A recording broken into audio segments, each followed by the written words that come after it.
Hey Shane. Hey, what's up? Nothing.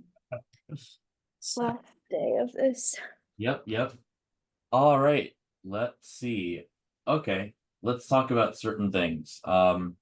Let me open up a whiteboard here. Now,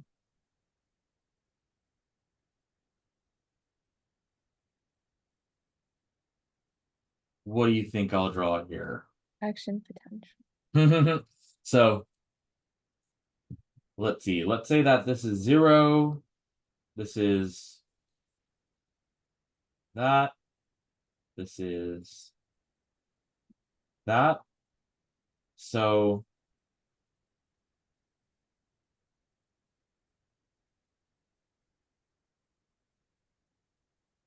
that's how you draw it, right? Wait, no. It goes up, it goes down. Wait, you moved. No, it starts at -70. Why? I thought it would be at 0. No, it doesn't start at 0 because the NAK pump has produces a net negative. That's why it's down here. So, but why? But I thought it's okay. So if we have, let's see, 3 sodiums going in, 2 potassiums coming out, wouldn't that give you like a positive charge on the inside? But we're not talking about the inside, we're talking about the environment outside. We're talking about the inside of the neuron.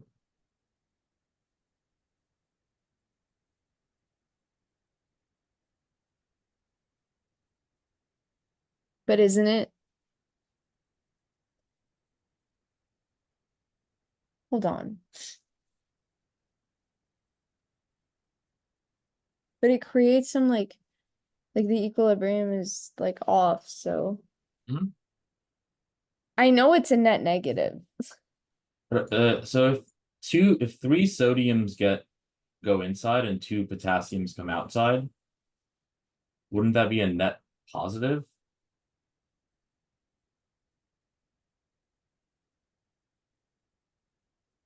Or this over here?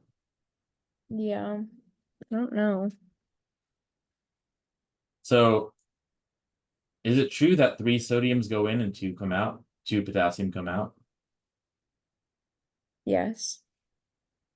So, but that would make the inside a net positive then, right?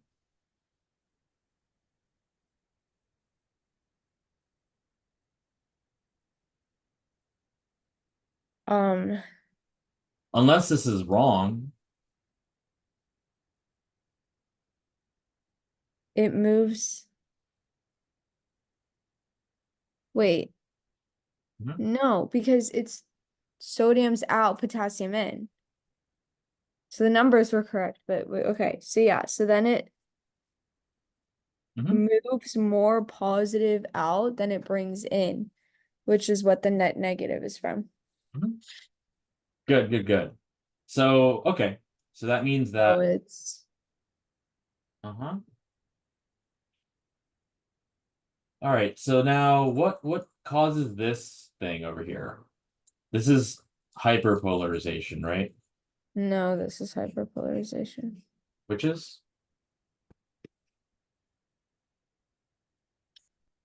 oh, this is repolarization, right? No, it's depolarization. Okay. What happens? This is a new strategy. Um, so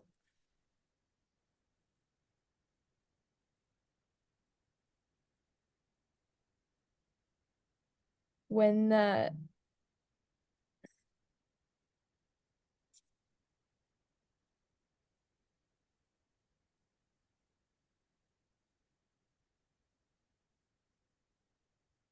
So outside we have a low sodium and high potassium.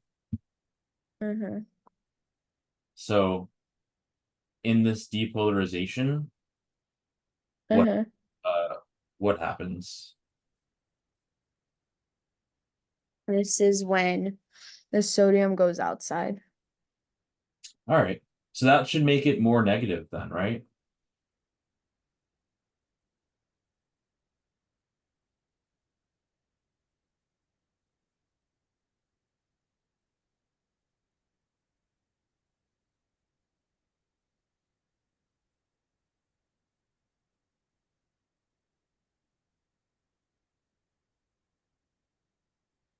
Unless, of course, this is wrong. Sodium.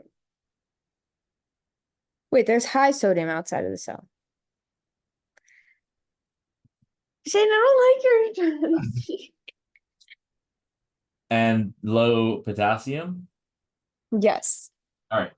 So if you open up a sodium channel, what happens? If you open a sodium channel, then sodium leaves the cell. So it goes from low to high. It's at high, so it's high to low.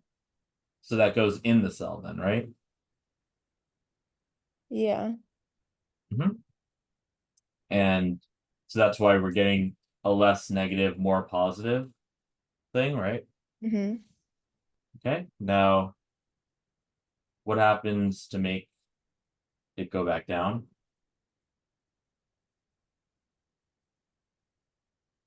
That's when uh the potassium Mhm. goes low to high. So this way goes in. I can't see what you're drawing. There's like a, oh, wait, hold on.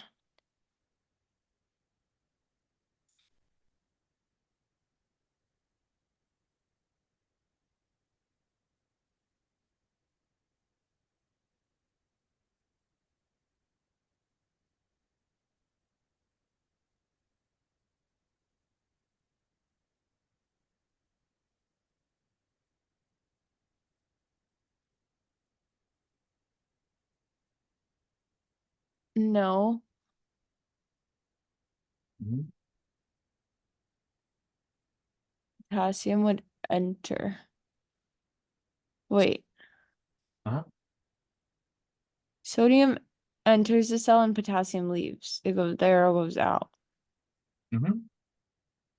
Good. So that's this repolarization part. And that's what like restores equilibrium, but sometimes it goes down too low, and that's when it gets hyperpolarized, Mhm. and then it has to like it eventually restores back to negative 70 millivolts, Mhm. and it has to stay there for a certain period before it can restart the process. Mhm. So when it hyperpolarizes, it's gaining electrons, right? Yeah, it makes sense if it's getting more negative. Uh, nope. Because it gets more negative because it's potassium efflux, like the positively charged potassium leaves the cell. I mean, I know that happens during repolarization, but the reason it continues into hyperpolarization is just because the potassium channels are slow to close. They're slow to close, they're slow to open. Okay. Yep.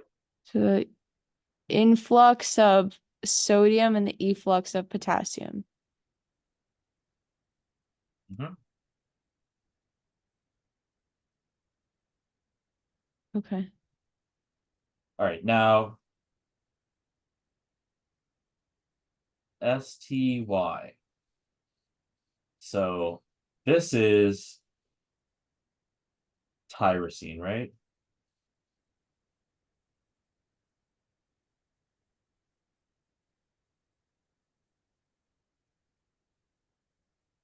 Threonine. I thought it was tyrosine.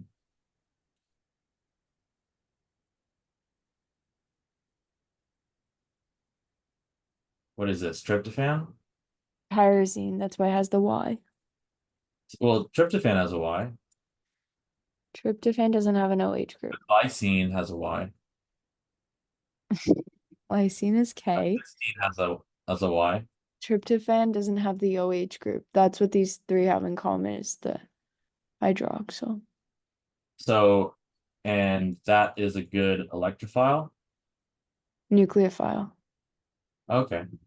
Um, so what would happen if it was near this thing?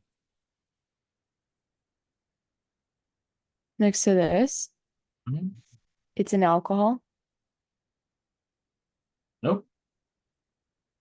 This over here? What am I looking at? Did you draw something else? Oh, do you see my cursor? Oh, this? Does that say leaving group? Yep.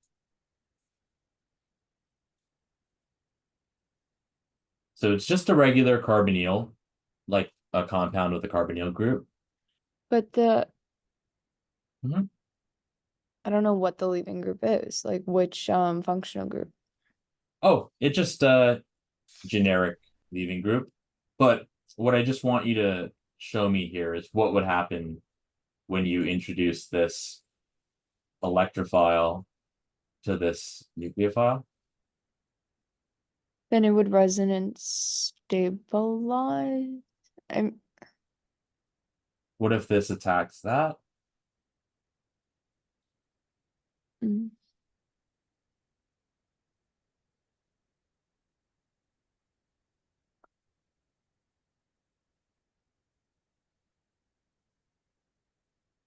So an OH group is a really good electrophile, right?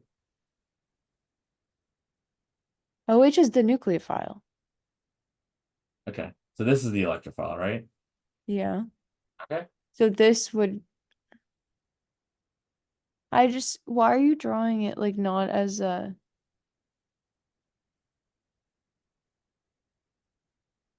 So it should go this way, right?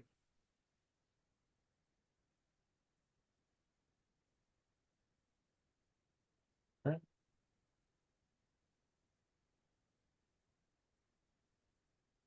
So path of chiral carbon, but I feel like this attacks. Yeah, but there's always something written here. Like there's always an OH where here. I can't. Like, can we draw this?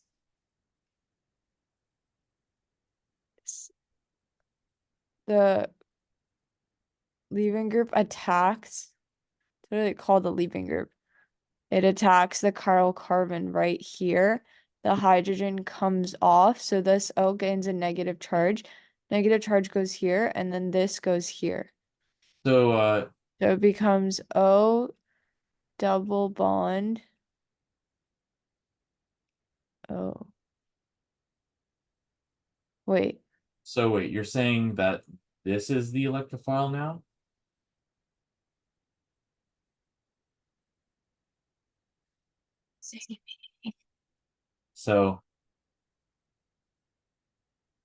So if we have this and we have this, what happens? What's the first thing that happens? You don't have to worry about the end product, just what would the first thing what's the first thing that would happen?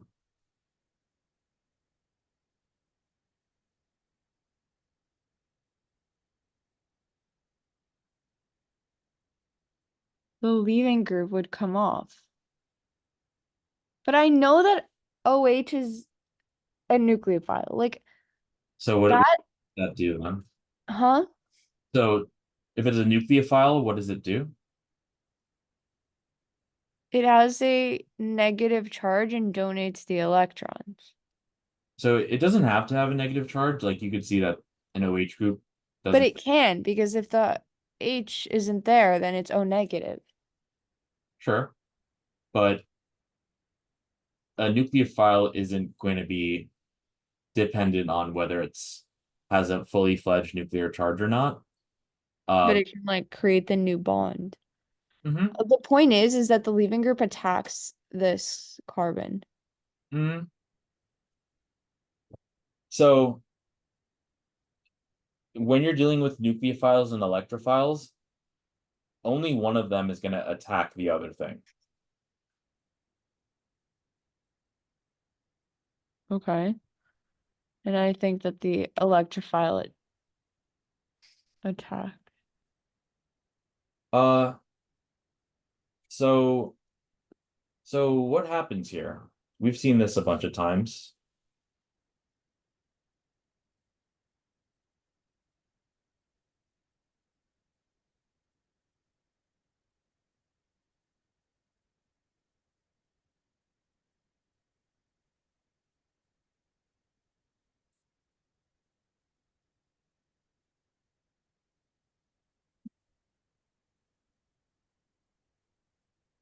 So what you're going to have is a nucleophile attacking an electrophile. Okay. So which is the nucleophile and which is the electrophile? The hydroxyl is the nucleophile. Yep. What? Yep. So the Okay. hydroxyl is the nucleophile. So the hydroxyl is going to attack. The electrophile. Uh-huh. Because it has the electrons to donate Sure. to the electrophile. And on the electrophile, we would have partial charge, Negative and partial positive. correct? Yes. And if you think about the word nucleophile, it likes nuclei. And nuclei are positively charged, right? Yeah. So it likes things that are either positively charged or partially positive, right? Okay. So this is going to attack show where what and where. Here. Sorry, show me where. Uh-huh. Good. So like you'll see that so when it makes a bond with this carbonyl carbon, since carbon can only make 4 bonds total, it will momentarily shift the electrons from this double bond to up to the oxygen to give you um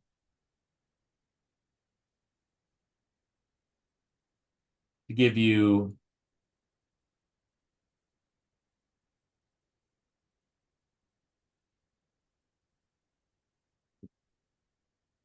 Are you asking or telling? oh yeah, I'm showing.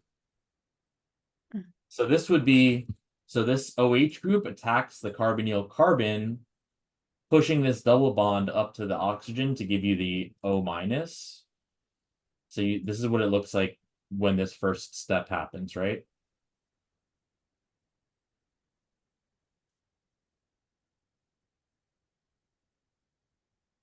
I feel like the drawing is really confusing. This is an SN1 reaction because it attacks, the leaving group leaves, and then it gets resonance stabilized. Um so let's not think about SN1 or SN2 yet, but let's just see that okay, this I'll label it with um dark yellow. So this is this right here, right? What is what? Yes, yes. And then this is this, right? Mm. Mm-hmm. Yep. So this is the first step here, but then what happens is this, because it's not like the oxygen is not going to want to keep that negative charge. So the negative charge comes back to reform this double bond. And since we can only have 4 bonds total for the carbon, this leaving group bond will break off, and then you'll get your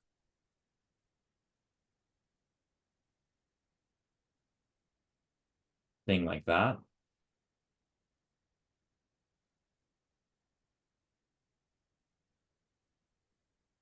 Right? Yeah. So that shows you that your nucleophile attacks the carbonyl carbon, which is partial positive. It attacks because it's partial positive, thereby forming a bond with it and creating this intermediate here. And that reforms the double bond and it kicks that leaving group off, giving you this product over here. So that's what happens in a typical nucleophilic substitution reaction with the hydroxyl group. Now, let's say we have something like this.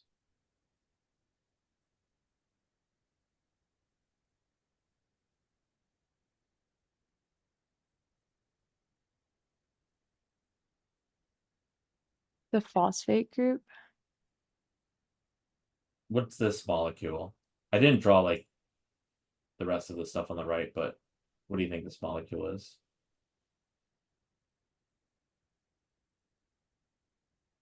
Adenosine triphosphate. Good. And now let's say we have our kinase. Mm-hmm. Let's say that this is the kinase and it's bound to some STY thing. Yeah. What can it do here? Uh,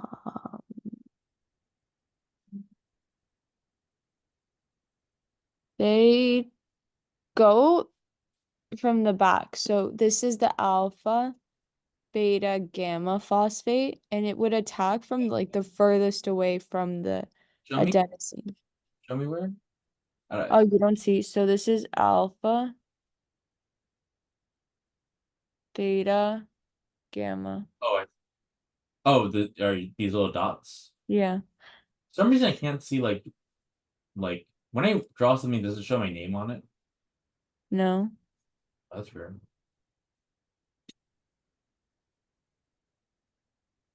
It's weird. Because usually you could do that, but anyway, wait.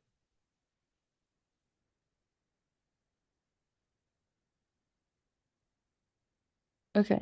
Okay. Alpha, Okay, got it. Yep. beta, gamma. Uh-huh. So which one do you think this It kinase? would attack the gamma. Yep. So and then so it would look like that. This moves up, comes back here, breaks this off, right? Yeah. And then you'll just be left with what is this? ADP, right? Uh-huh.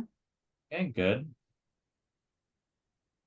Now, what enzyme class does a kinase fall under? Transferase. And okay. Now Mhm. I'm doing well. yeah. So okay, let's see. Let's say okay, if you had um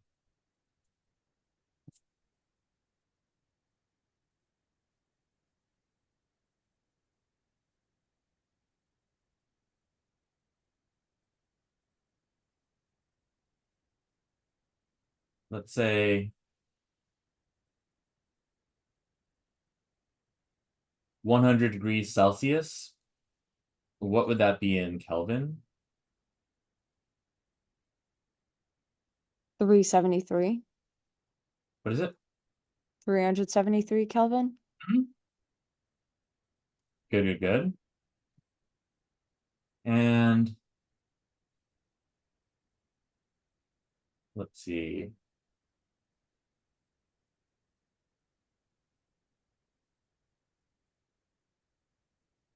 Okay.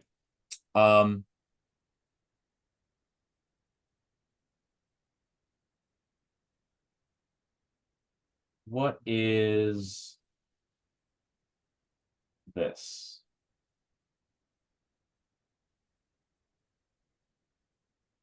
Where are you drawing now? Oh yeah. Cl? Mm-hmm.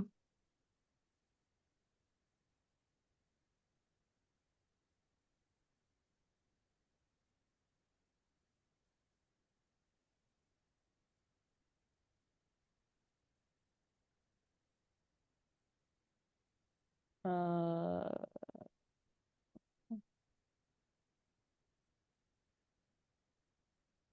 I don't know which one. We didn't learn this. This isn't one of the functional groups. Chlorine? No, it's not chlorine.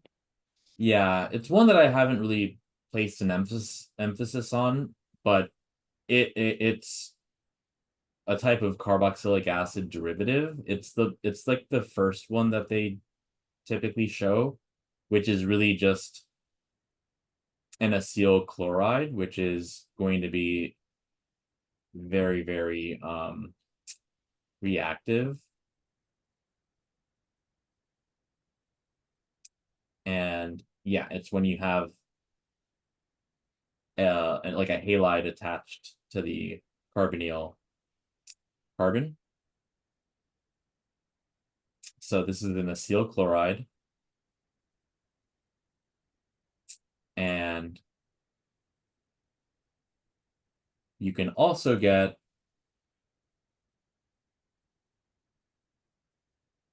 something like that.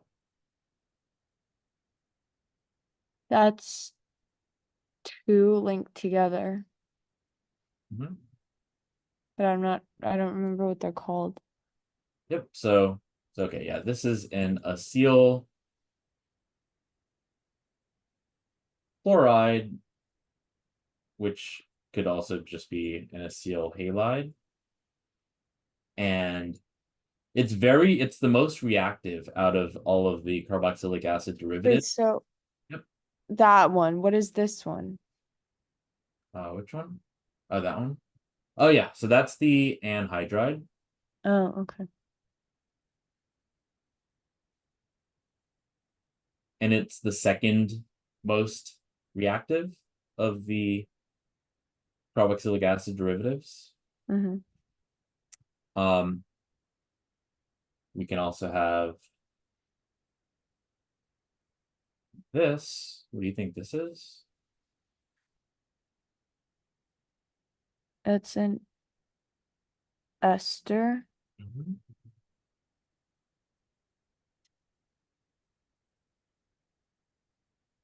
What about this? Amide.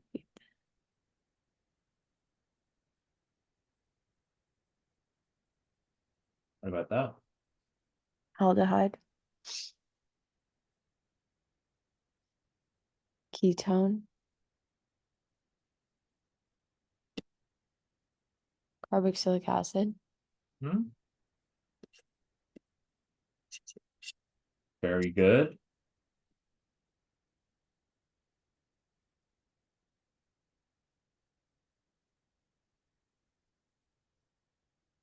Um,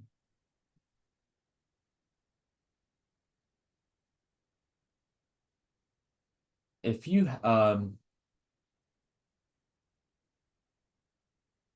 if you reduced this, what would it turn into?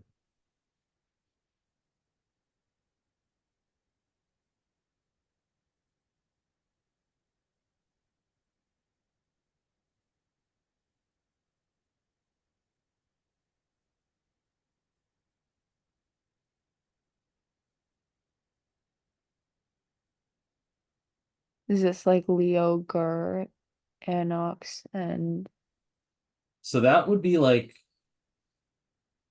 well, so that'll be like redox that's more useful for like Gen Chem redox, but for like biochem slash orgo redox, it's more simpler to think about these conditions. I'll write them. So either you can have removal of H's slash bonds to H, addition of oxygens slash bonds to oxygen. Oh wait, sorry. This would be oxidation. And then your reduction would be like addition of H's or bonds to H's and removal of O's or bonds to O.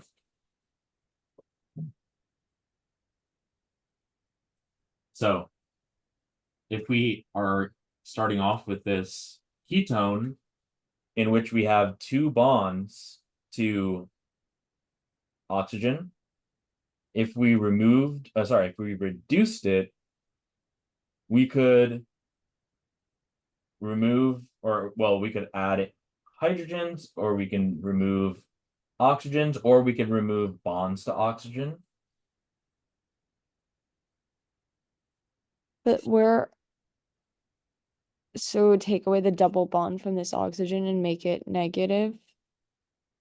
And then what can happen to that?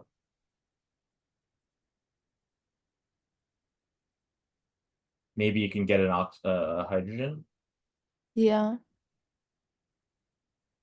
So you get this. What's this? Isn't that an alcohol, a secondary alcohol? Good. What if you reduce this aldehyde?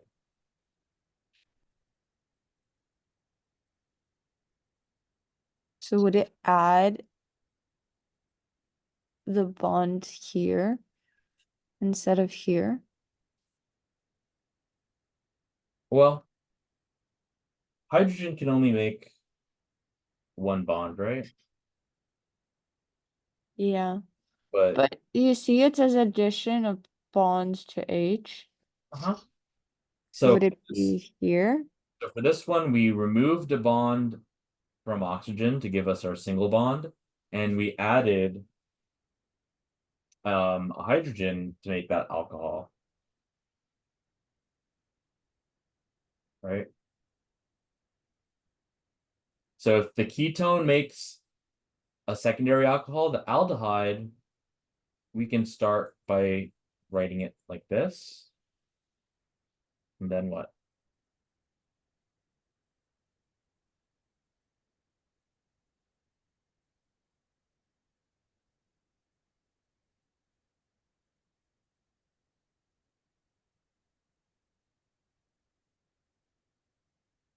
What are we getting here?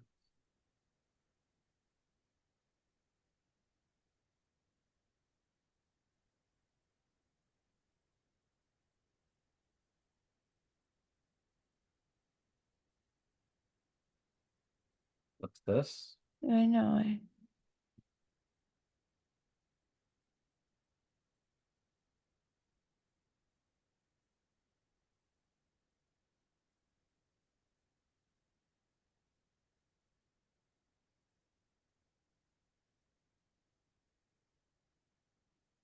So if it has an OH group, or like, as its only functional group, that would make it an alcohol.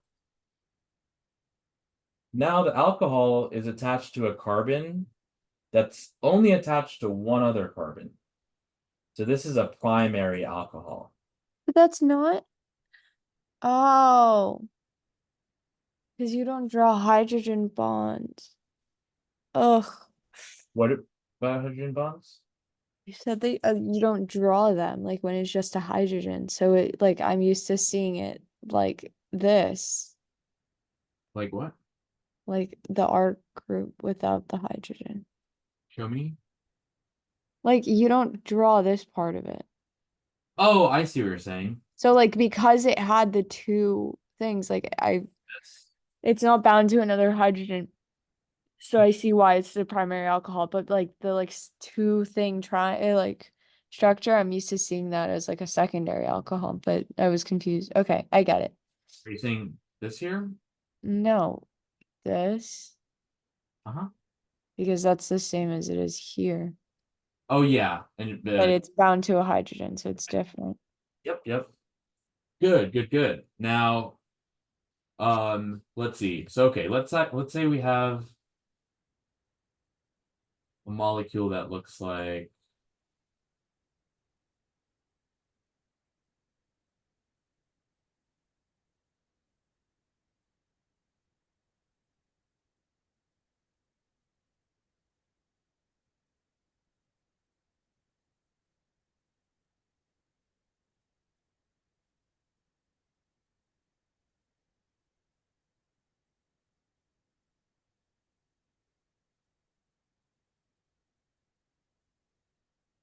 so we go from this. We're going from. Do you see where my drawing is? Yeah. So we're going from this left to this right, and there's two choices of what reagent we can use. We can use this or this. Which one would it be?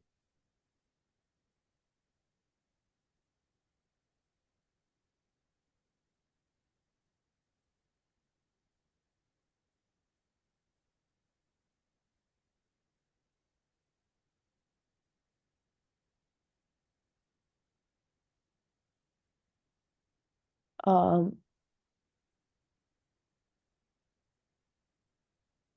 So what's happening from left to right?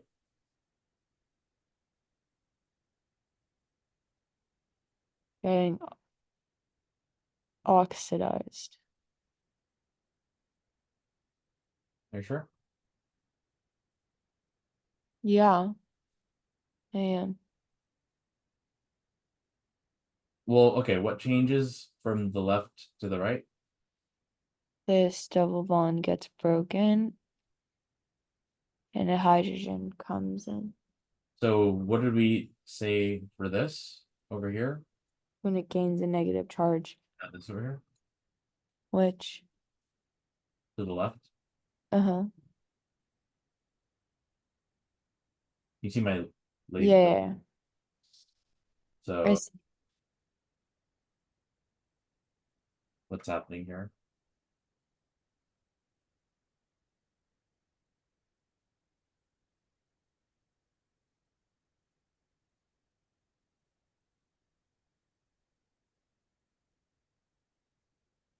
So that was reduction both times. And it's the same thing here, it's getting reduced. Okay.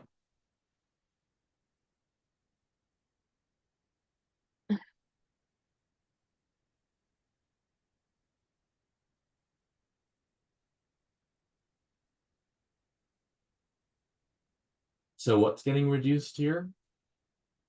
The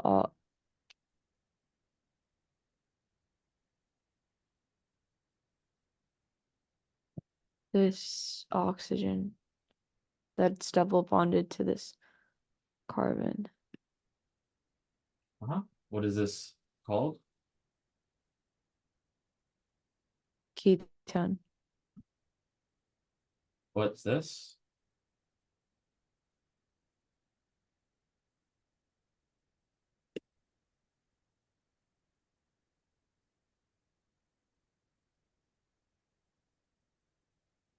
Carboxylic acid derivative.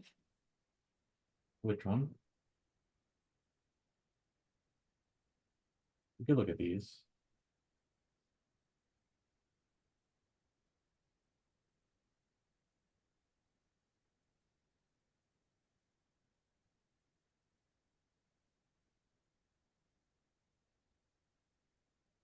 Does it also count as a ketone even though the R is there?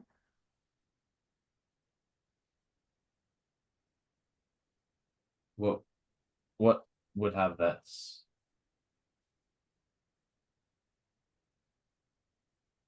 Ester? Yep. Right? So the ester is not getting reduced, right? Mm-mm. So which of these reducing agents do you think we're using?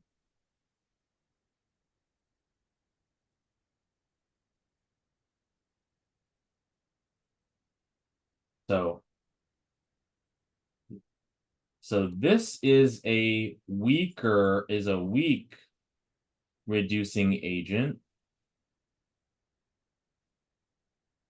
And this is a strong reducing agent. And what does that mean? It means that this can break or hydrolyze, or sorry, this can reduce esters, amides, carboxylic acids, whereas the weak one, can only reduce your ketones and aldehydes, right? Mm-hmm. Here we see that we're not reducing the ester, but we are reducing the ketone, which means that we're using a weak reducing agent, which would be NABH4. Right? But Mhm.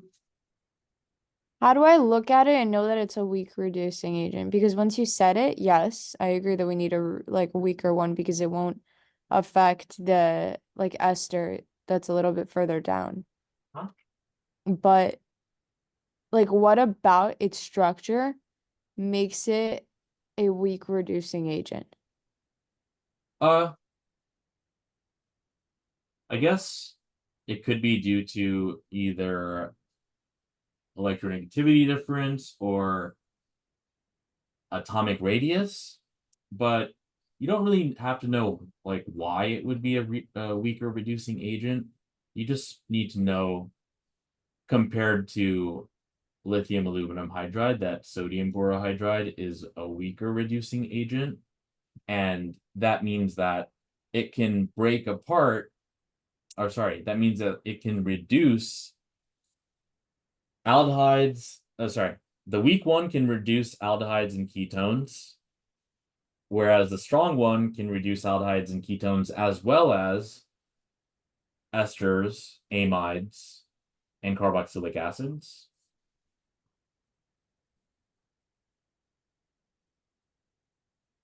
Okay. Now, I do have in my super old notes here the reason why, and the reason why is because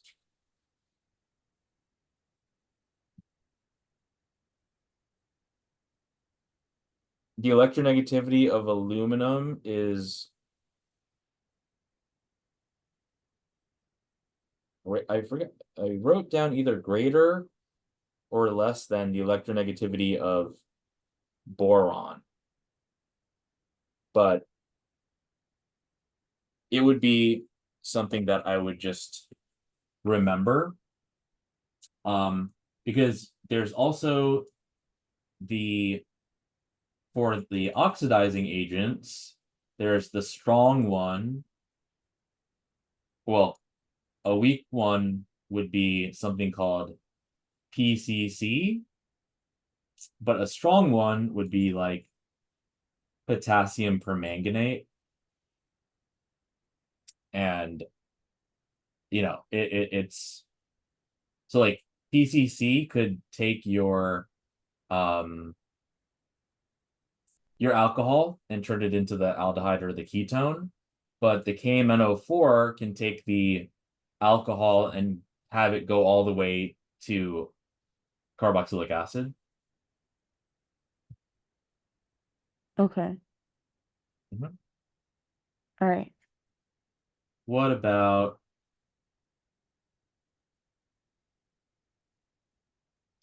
this? I'm all the way to the right. This one? It's a hemiacetal, right? Mhm. Yep, it's a hemiketal just because there's two R's here, Okay. but you have the right idea. Um, if this was an H, it'll be a hemiacetal. And um, can this be a reducing? Like, could this reduce things?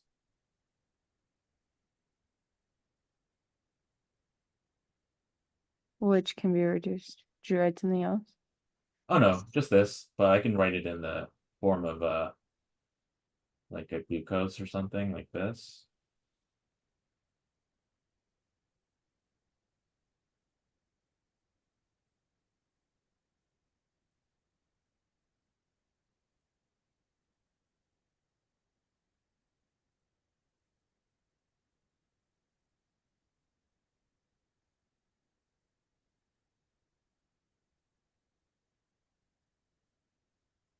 Can it be reduced? Yeah, this can be reduced. Oh, so if it's a reducing sugar, Which means it gets oxidized. Mhm. And well, this is an H here. So what would this turn into if it gets oxidized?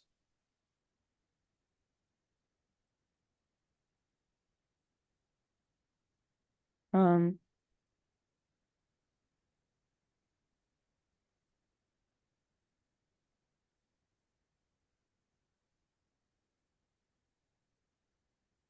I don't know.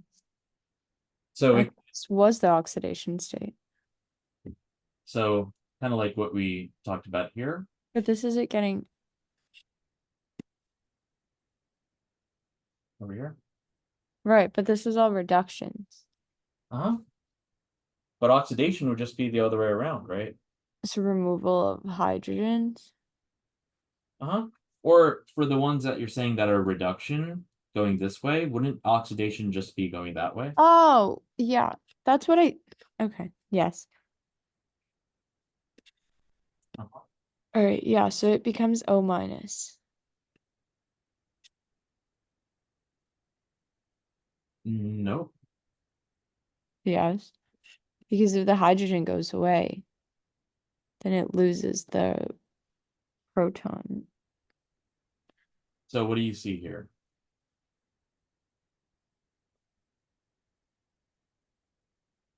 See my laser? Uh-huh. It wasn't negative to begin with. So show me where like you're seeing that it turns into O minus. It doesn't. Never mind. What does it turn into? Oh, Just O?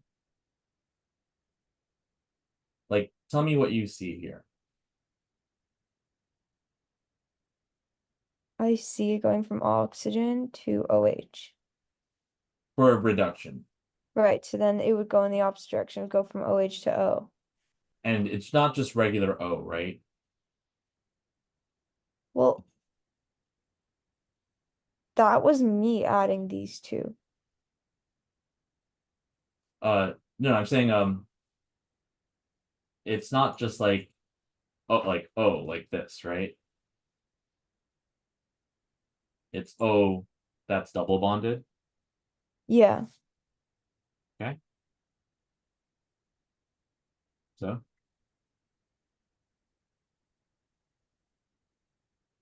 So if you oxidize an alcohol, what would that turn into?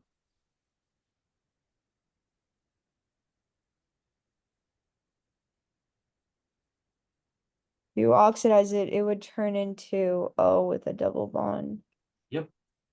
So if you oxidize a second alcohol, you'd end up with what functional group?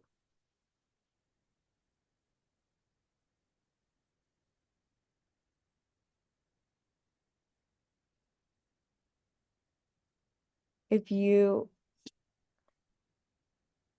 oxidize a second, you would get a. Where's the alcohol?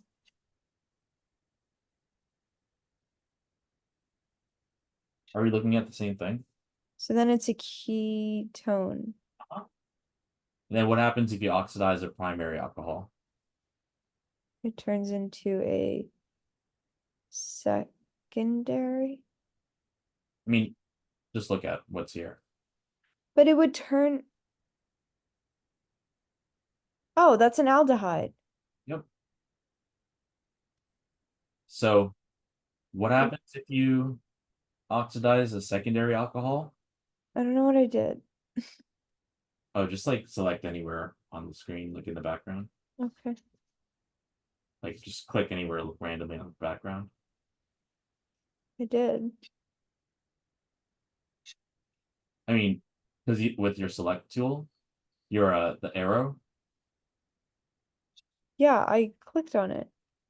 Yeah, you just selected everything though. But if you click on just the background, I am. I'm clicking. It's not doing anything. uh, Okay, I clicked on pen. yep, good. So okay, so if you oxidize a secondary alcohol, what do we get?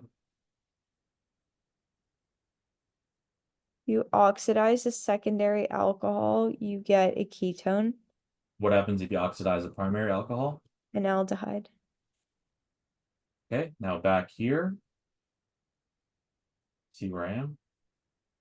Yes. All right. So what happens? Via double bond.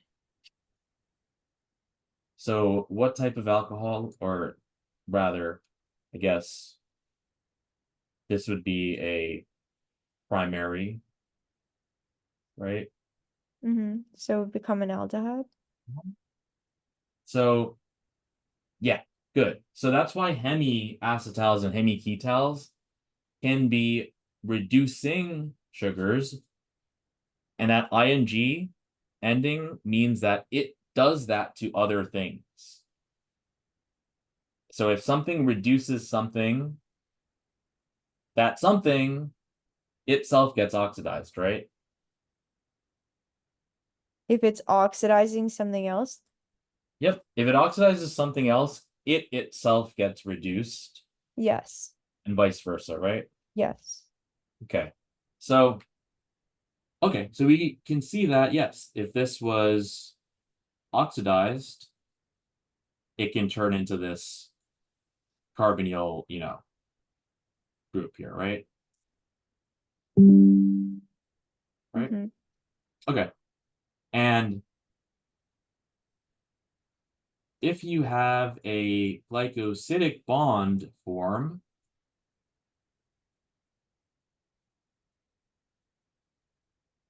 like that, would it would this be a reducing sugar like this region?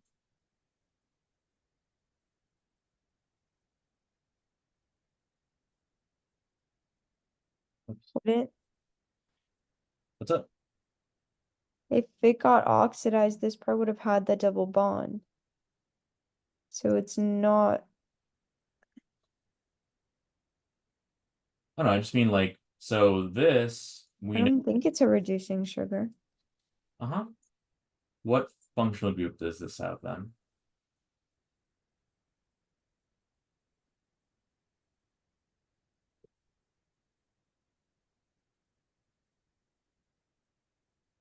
Isn't it that thing that you drew, the anhydride? Nope. So this over here is Like what joined the right. two dimers together yesterday. Well, that's something different here. So first, let's see that this part of this sugar here is this over here, right? I mean, it's a hemiacetal, right?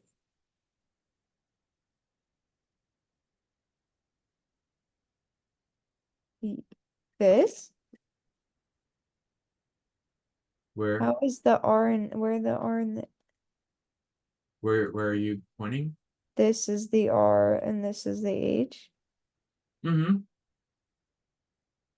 And then what else do we have?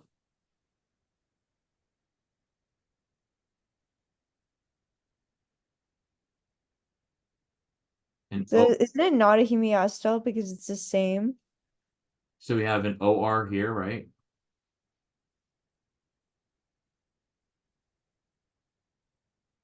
Right here. Yeah, because And then what's this?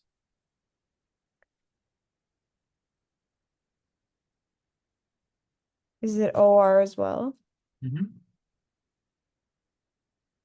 So now this is just an acetal rather Because than a hemi. Yep. What are you gonna say? why is it an acetal? Because they're the same on both sides. Uh-huh. Yeah. So the hemiacetal has that hydroxyl group in it that could be oxidized. The acetal doesn't. It just has these two OR groups which can't get oxidized. Therefore, an acetal or a ketal, unlike a hemiacetal or a hemiketal, cannot be oxidized. Therefore, they are not reducing sugars. And that typically happens when you form a glycosidic bond. Because this is the glycosidic bond, which is the bond that forms between sugars. And so the bond, so you know how we talked about a peptide bond is an amide.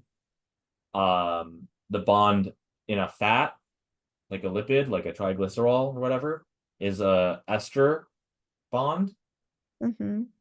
And now the glycosidic bond is an acetal or a ketal. And those can't be reducing sugars because they can't be oxidized. But the last carbon or the last sugar, the last monosaccharide, the one that's all the way on the right, will retain its hemiacetal functional group because that is not one that's, part of a bond.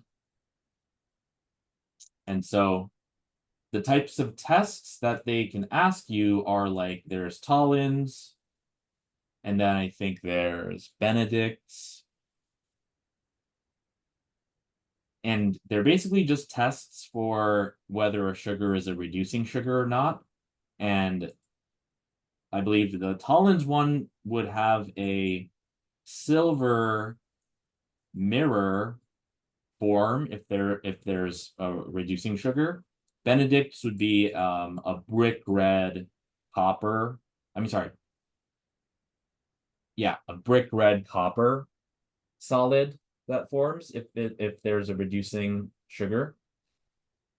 So yeah, so that's that for the different types of sugar. Well, the sugar glycosidic bonds being the acetal and ketal. Now, can you draw like a generic amino acid? Uh-huh. Yep. See if you can do that.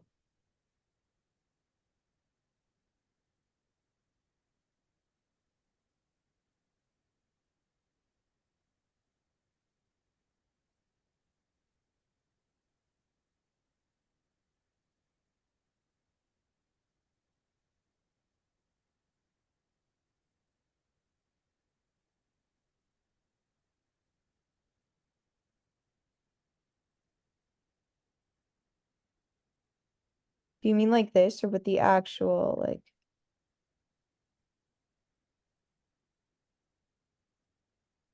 Yep. I mean, yeah, that's correct. you wanted me to draw it like uh okay. Yeah, see if you can draw it like you know, more so like yeah.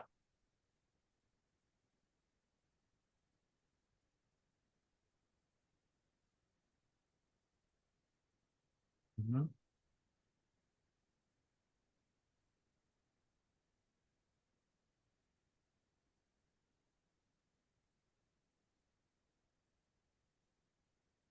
Mm-hmm. Yeah, great. I would just add two of these here and then just Do attach. you write out the like H's? What's up? Oh no, I just added the H's for the amine part Okay. and the R group that's attached to that carbon. Okay. Yeah. Um, Now let's say we had another one of these and we want them to bind together, what would we do?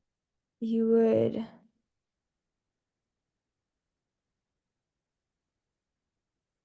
create a bond between the carboxylic acid of one and the amide group of another. So let's say this and this.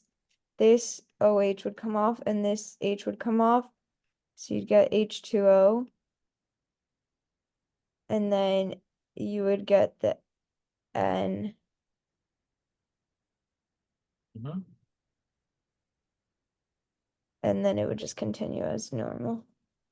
So and then show me that final structure.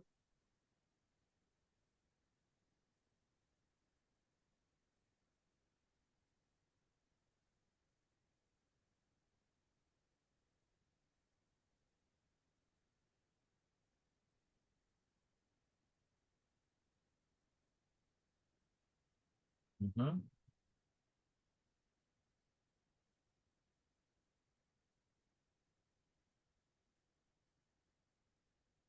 Mm-hmm.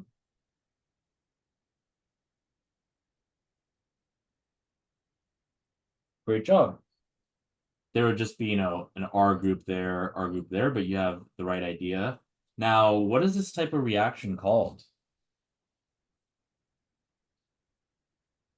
It's creating a peptide bond. Okay. But yeah, what is this type of reaction called?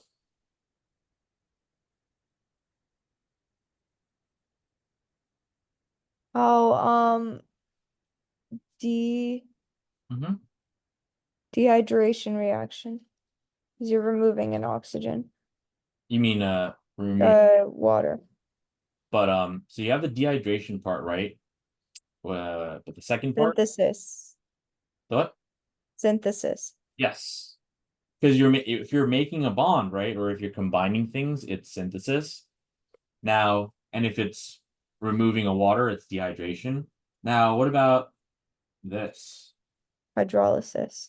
Exactly. Excellent. Now, what if we had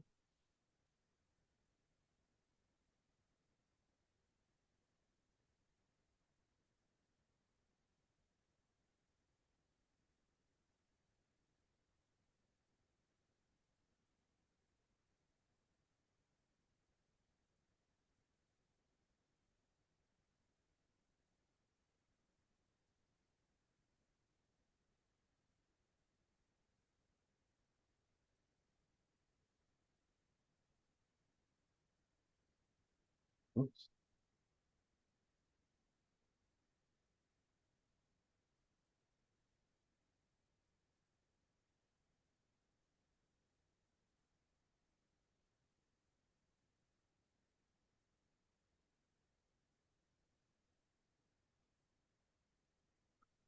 what are these types of things that I drew?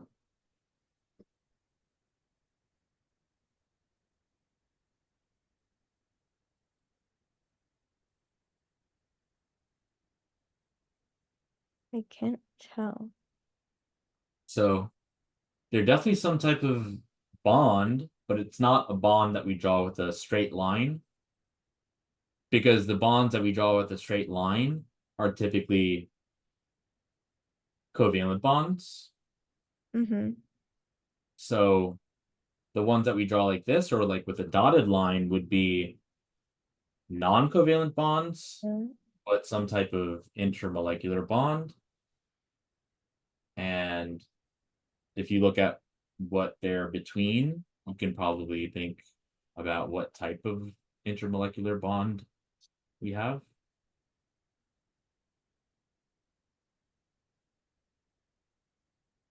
Um, between O and H. Mhm. Between O and an H that is also attached to an N.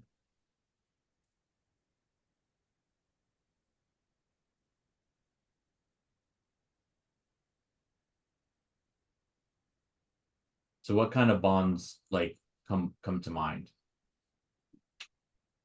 Like ionic. Okay, what else? Hydrophobic. What else? What's like the strongest? Dipole-dipole interactions. All right, what else? Van der Waals. All right, what else?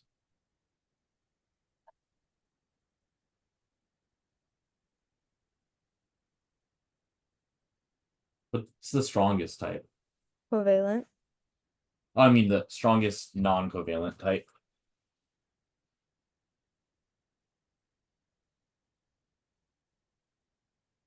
I don't know. So I think ionic.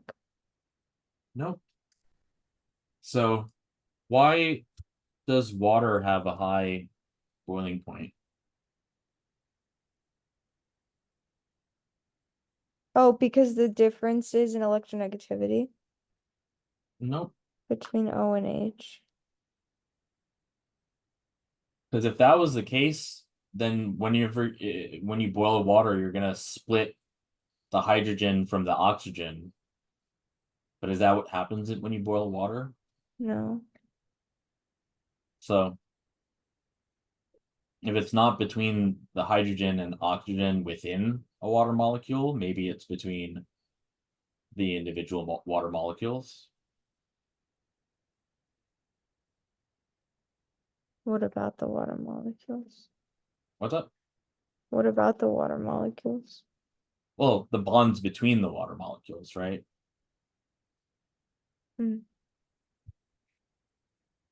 Like, let's say we have a water molecule here, another one here. The bond would be like there, right? Where? Oh, Mhm. yeah. So what kind of bond is that?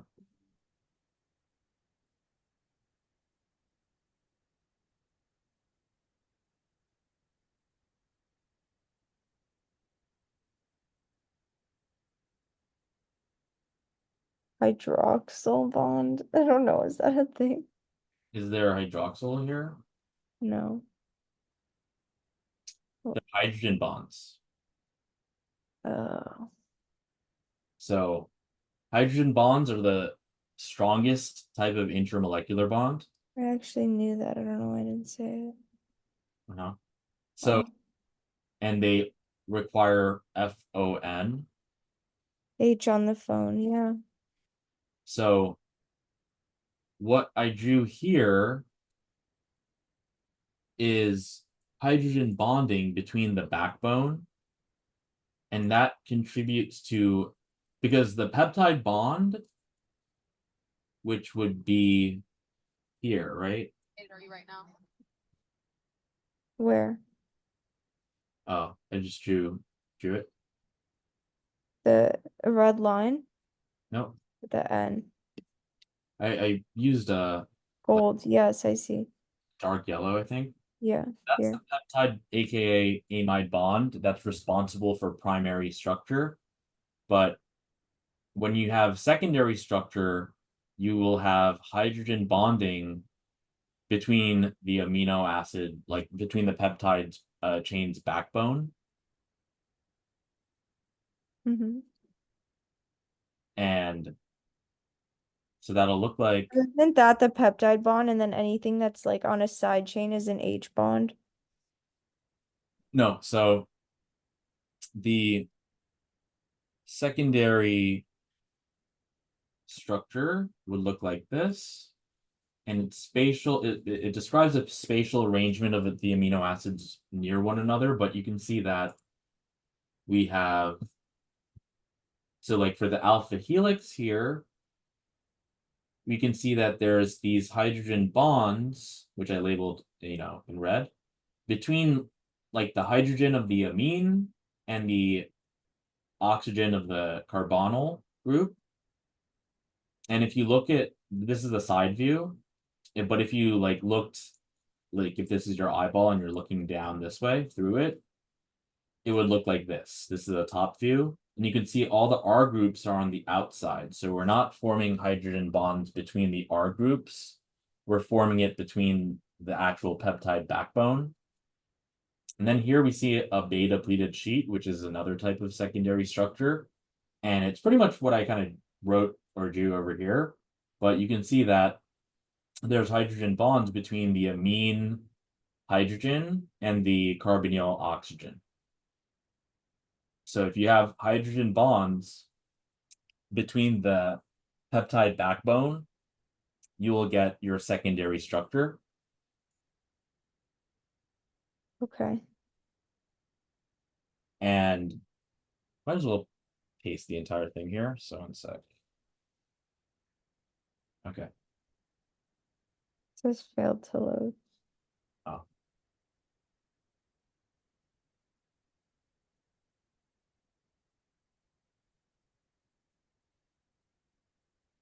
Okay.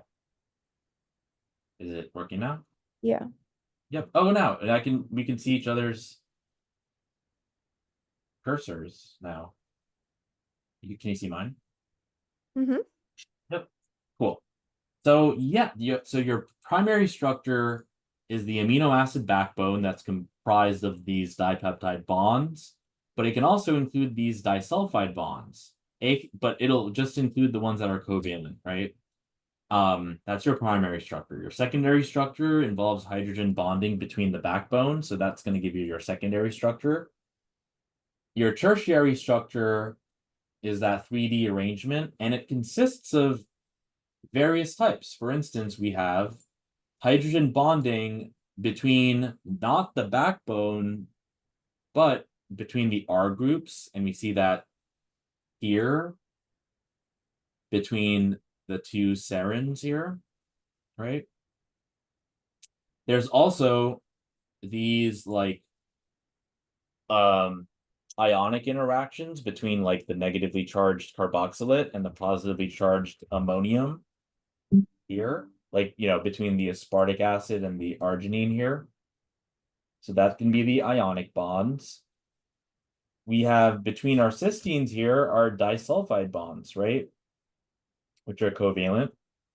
And we can also see that there's some hydrophobic or London dispersion forces. Rather, it's more like London dispersion forces here between the two phenols.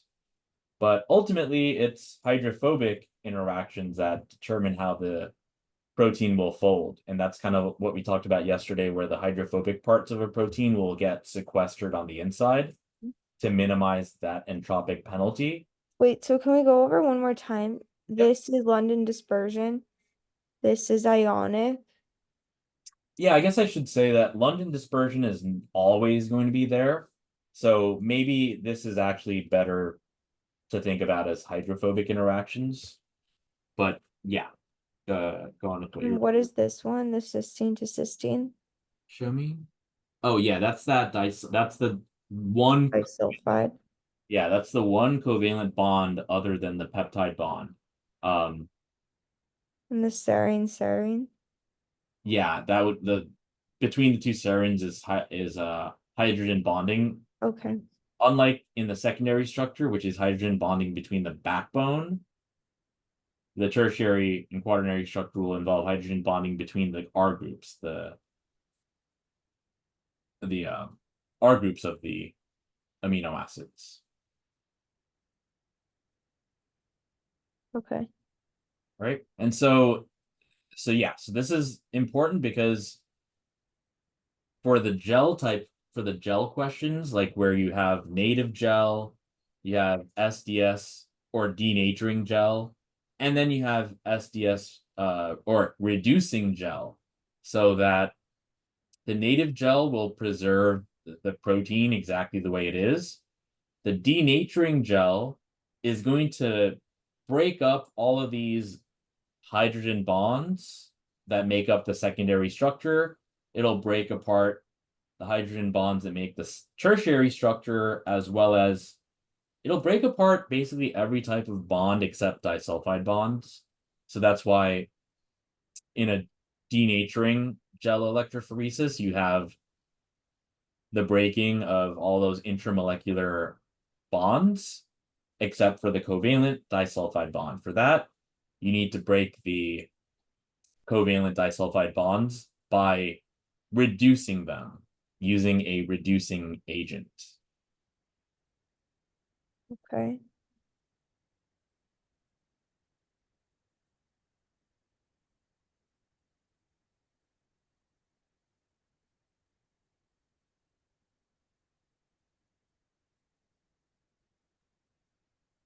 So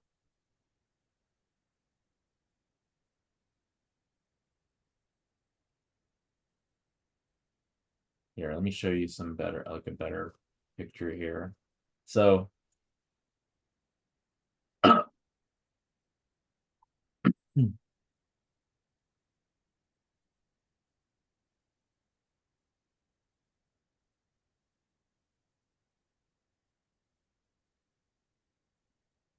uh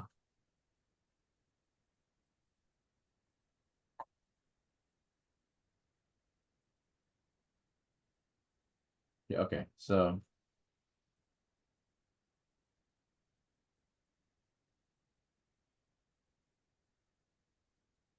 here's a picture of a tertiary structure, and here you can see that we can have hydrogen bonds here between what appears to be a carboxylic acid group and a serine, I believe, group here for this blue hydrogen bond. We can have hydrophobic interactions between these two hydrophobic amino acids. We could have our disulfide bridge. We could have our ionic bond. So that determines the tertiary structure, which will give you. That's when it's sp3d, right? Nope, you're thinking about bond geometry, which would be like, yeah, if you had like some type of like molecule with a certain amount of bonds to it and stuff. But this is just like the protein folding stuff. So essentially you can see, maybe this can help too. But essentially, so like here's another view of the tertiary structure, and that it gives it its overall 3D shape. And I'm trying to find like an example of the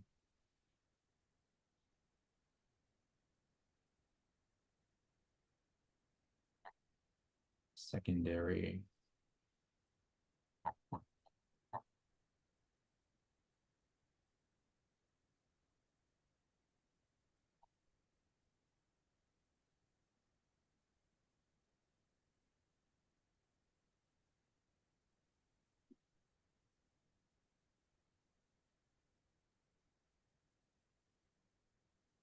Well,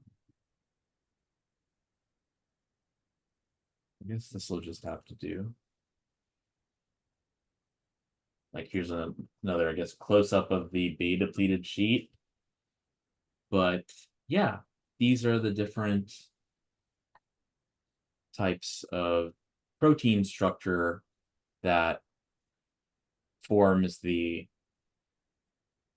three-dimensional protein. So your primary structure is just the polypeptide chain held together by covalent peptide bonds. And the secondary structure is held together by intermolecular bonds, predominantly hydrogen bonds between the backbone. And then your tertiary structure will involve all of that stuff, every type of intermolecular bond, even the disulfide bonds, which are covalent, but also it can form the bonds that can get denatured. And so, yeah, the relationship between protein structure and the type of gel that you can run that can separate that is, I guess, important in terms of uh, those like primary, secondary structure uh, and stuff. Okay. So, okay, so that's that. Now,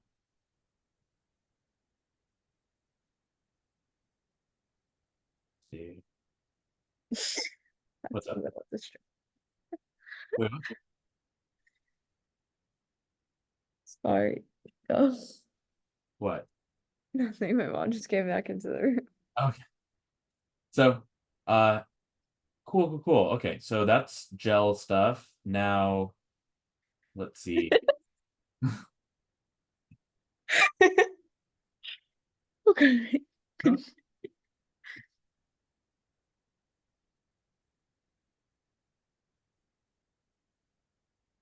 see.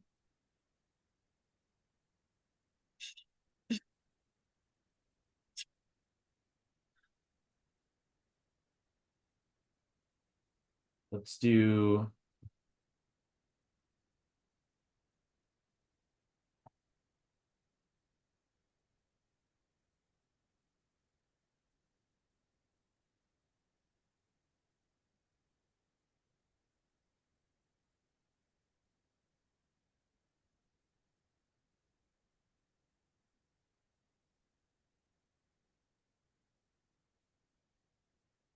Okay, I pasted something in. That was the question from the math. Oh yeah, yeah. Did you end up like checking those out? Yeah, I did a few of them. I didn't do the full thing, Mhm. but like I did this one though. So can we do it? I guess no, because I still need to like make sure that I know how to do it. Mhm. So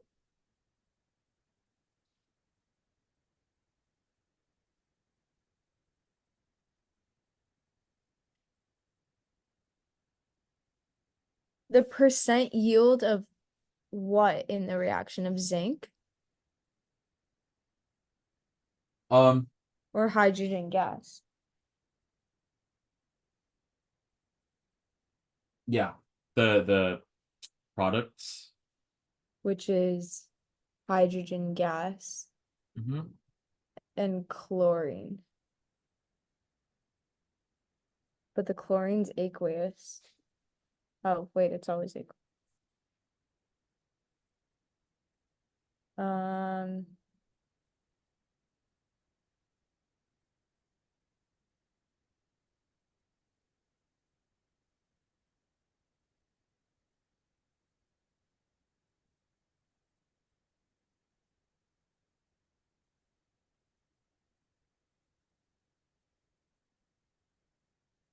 it's my periodic table. What is the molar mass of zinc?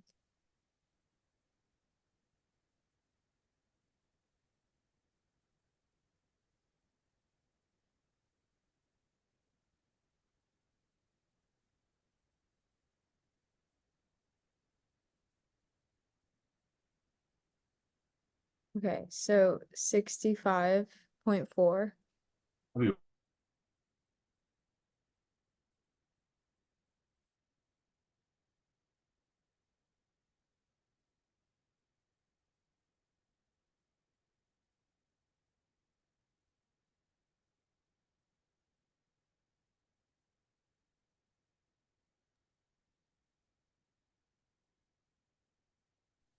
over 2 grams would give us the moles, right? Because it's G per mole over G per mole, and so we'd cross G and G out.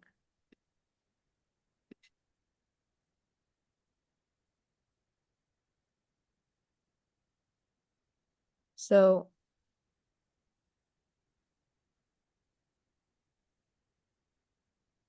mhm. would it be like 3 Mhm. moles?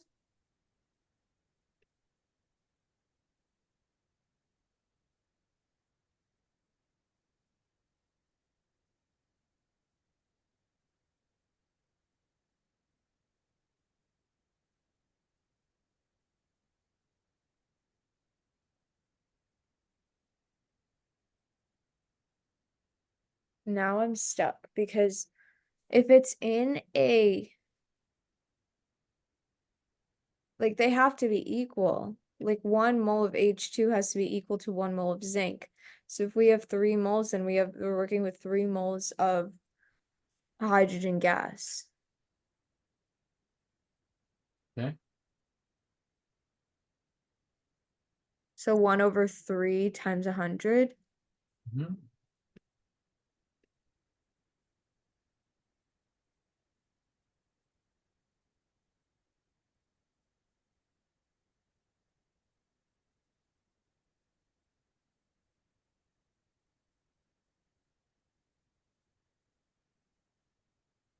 So you got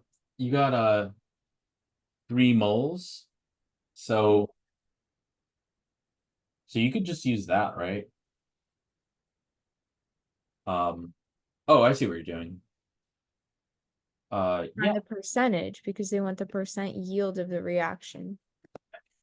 Or is it 6 because we have to add chlorine too? Uh, Because that's the other product. No?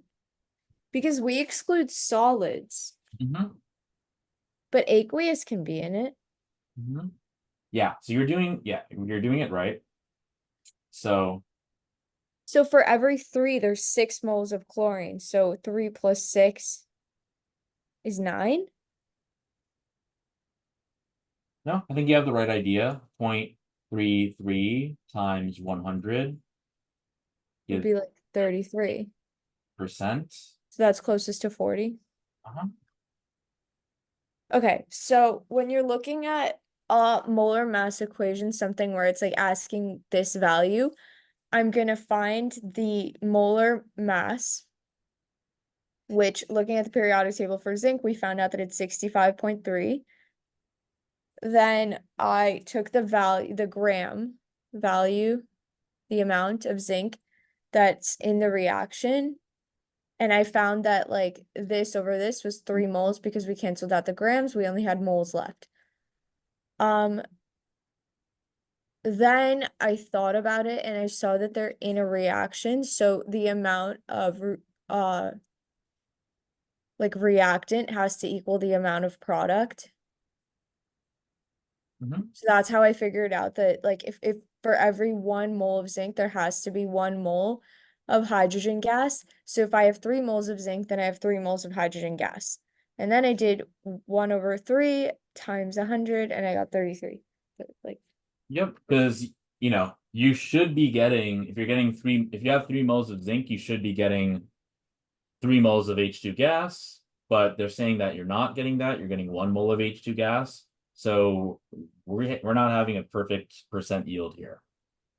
mm, But good job. Let's try this over here.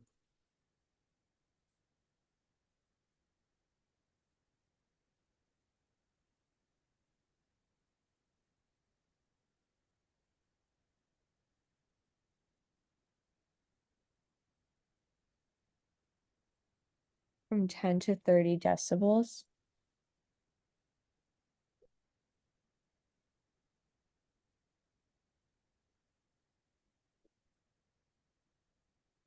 Well, the sound intensity is going up, so it's not C or D. Okay.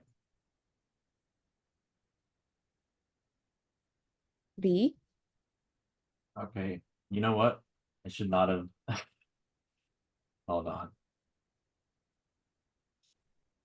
I left the Yeah, percentage. but that's like, okay, here's the thing. Like, that's not why I chose it, but like, if it's 10 to 30, then it's not going up. Like, what is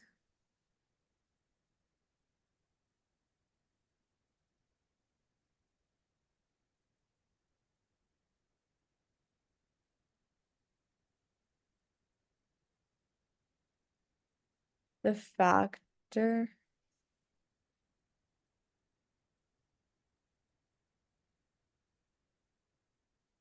So what do I usually say? You're gonna say to draw it out. Yeah, or just do the math. Oh, So Because anytime you don't do the math, you generally get it wrong. So you want to do the math.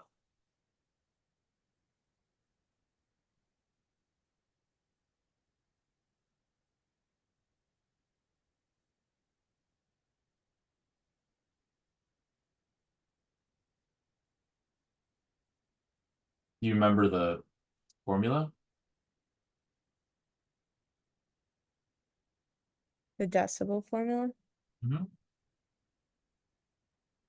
Um,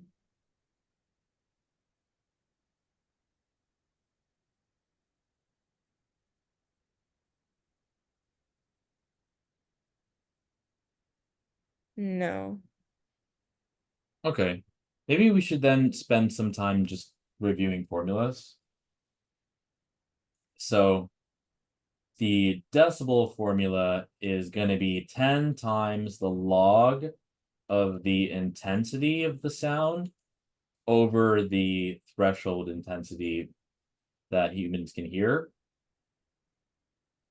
And that threshold intensity is 10 to the negative 12. So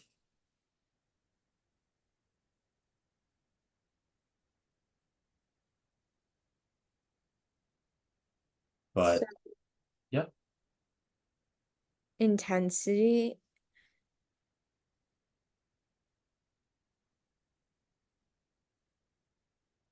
Mm-hmm. is which value? Is it like 30 or 10 here? Where are you looking? Like from the problem. Oh, well, so in the formula that I wrote, you'll see where intensity is. No, because the threshold is 10 to the negative 12th. Okay. But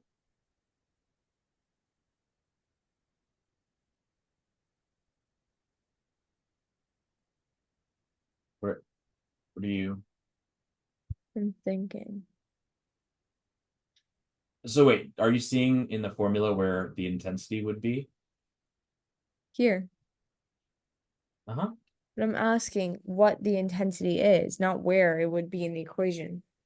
Well, I mean, Is it that's 30 or 10? well, wait, so like where it is in the equation is gonna be how you figure it out, right? No, because dB, oh, so let's say dB is 10, we plug in the values 10 to the negative 12th and 10 log. Yep. So 10 log 10 e to the negative 12th.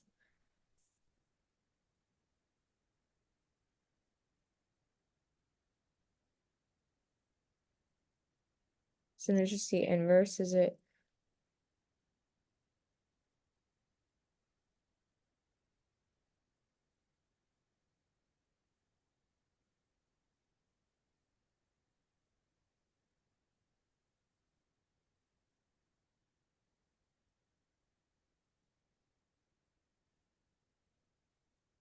I don't remember. What do you mean remember? Like what don't you remember? So the The formula's B, here. like, is it 1 over 10? So the formula's here, right? No, okay, not this formula. I'm solving it out, right? Like, I'm looking for I, so I need to isolate. Yep. I'm just asking like what are you saying that you don't remember? Because you have the formula and you have If I'm solving out 10 log of 10 to the negative 12, that's the value that I'm given. um Log is the inverse of, um, like it's the opposite of an exponent. okay. Yep. So it'd be 10 e to the negative 2, 12, negative 12 plus 10. So You can just do it. You can do the math. Nice. I mean, how are you gonna solve it if you don't do the math? I'm solving it. I Okay. literally just solved it. I'm asking if it's right, and you said do the math. That's what Yeah. I just did. But wait, so but like how did you do the math though? Like show me. Yeah, like yeah.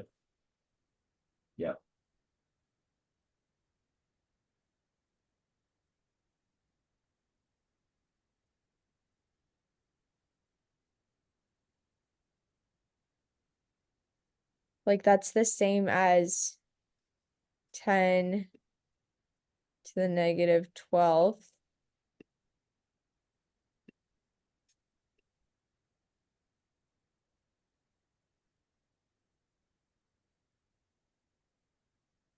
Right?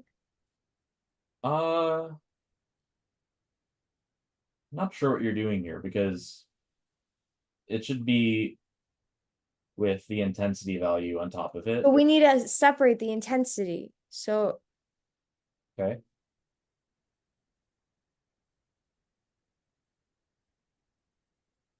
Yeah. I don't know. No. Okay. If you did log of A over B, like how would you do that? Like that would just be log of A minus, oops, log of B, right? Yeah. So So just got to do the math.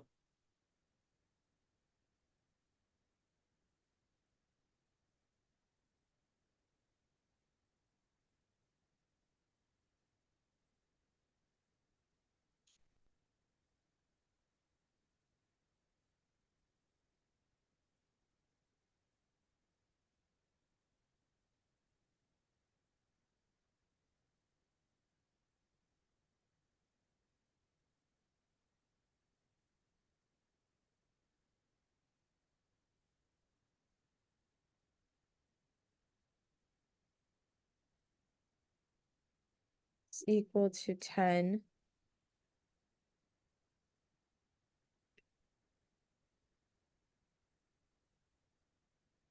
Mhm.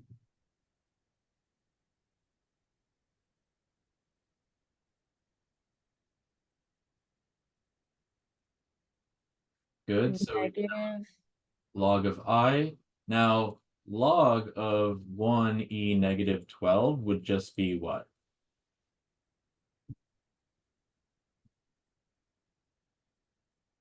Um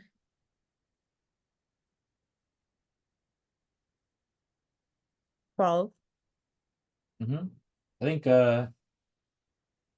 maybe negative 12. But it's minus log. So I So guess negative and negative makes it positive. mhm, 12. mhm.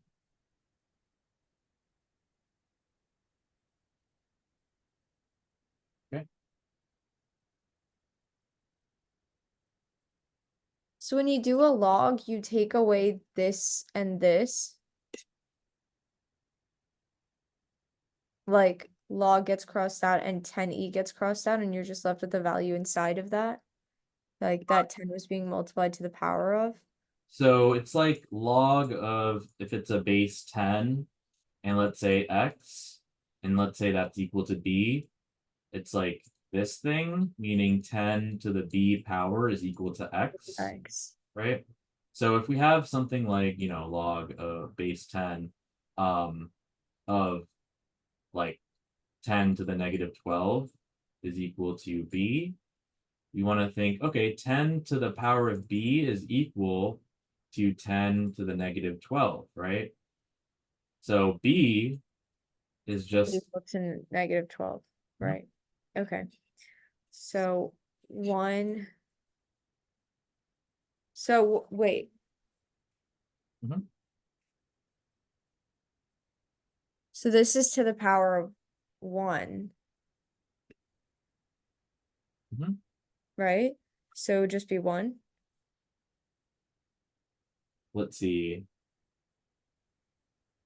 10 is equal to, or 10 decibels equal to 10 log I over I naught. And I think the question was also talking about 30 decibels, which is 10 log I over I naught. And we could kind of like actually subtract these. But I guess before that, I'll just do it like this. I'm gonna divide 10 on both sides to get 1 decibel is equal to this, and then I did that. 3 decibels is equal to this. 3. And Yeah. set this equal to log of I minus log of I naught, and then this is equal to log of I, oops, minus log of I naught. And then So we can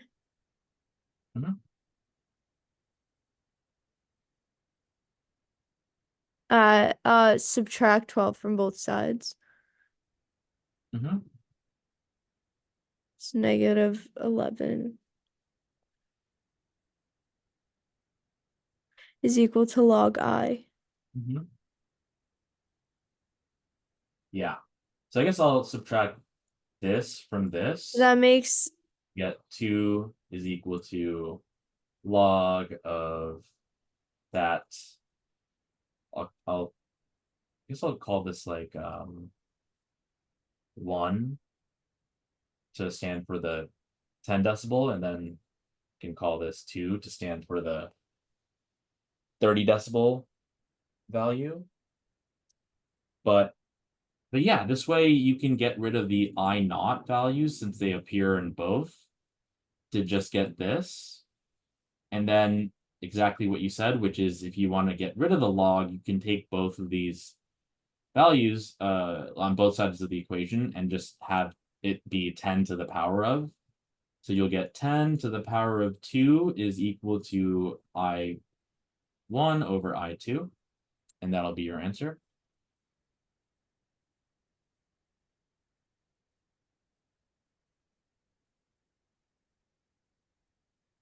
But yeah, just yeah, remember the Wait, how did you get from this to this?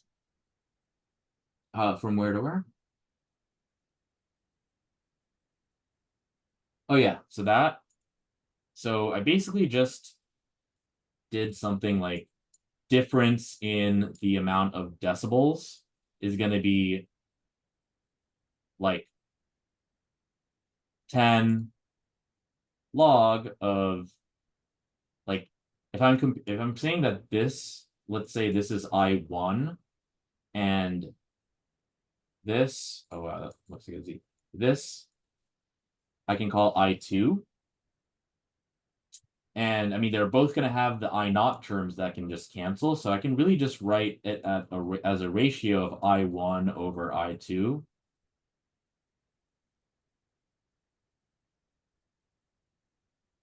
Okay. Yeah, if you're directly comparing 2 different intensities, then the I naught value that will be present in both, like, both of the 2 decibel values that they give us can essentially just cancel out, and then you can just be left with the ratio of the 2 intensities as the difference in the decibels, in the amount of decibels. Okay. Yeah. All right. Sounds good. So, okay, let's do this. Let's have, let's think about. Let's do Psych and Soc. We haven't done Psych and Soc in forever. Let's go over like a few like things that I need to know for tomorrow. Okay. So you can open up something. Like what? Like from the test that I took?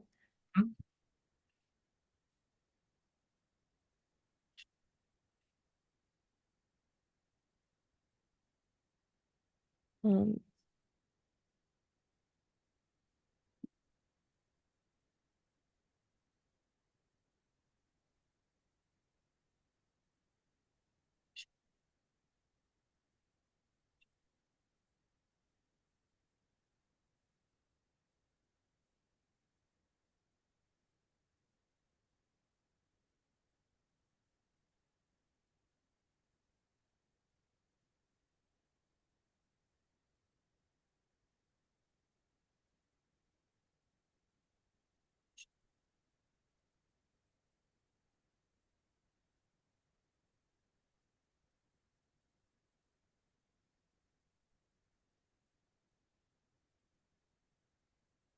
Okay.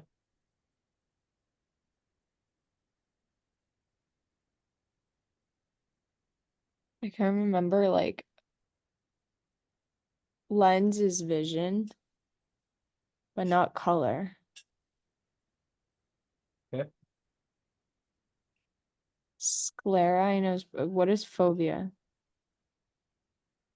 Um, it's the part of our eyes that have a high concentration of cones.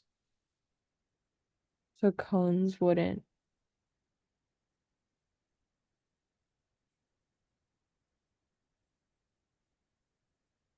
Does color perception have to do with cones?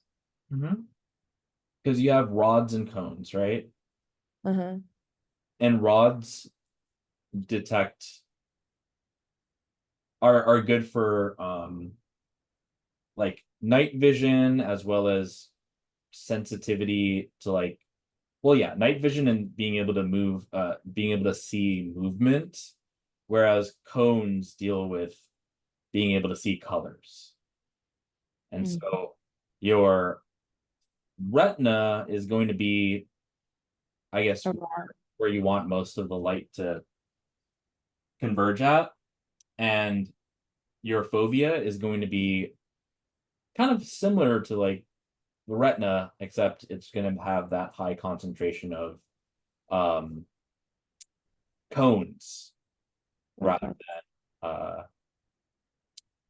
than the retina. Like the retina will have the high concentration of rods, and the fovea will have a high concentration of cones. And cones Okay. mean that you can see colors. And sclera? I think that's just like the white of the eye. Um, Okay. So that's yeah, nothing. it's the white of the eye. An optic disc. Yep. Optic disc, I think that's where the optic nerve connects to the retina. So that would be rods. Hmm. Okay. A lens is part of retina. So the retina is like the part at the back of the eye where it's connected to the optic nerve and all of that stuff, or the optic disc, which connects to the optic nerve. That goes into your Well, brain. I know this is like focal length, and that's like image distance, object distance, all of that stuff, Hmm. which is vision associated. So I know that's not in the back. Yep. So the lens is exactly what you would expect for a lens, which is something that causes refraction of light. Uh, Yeah. All right.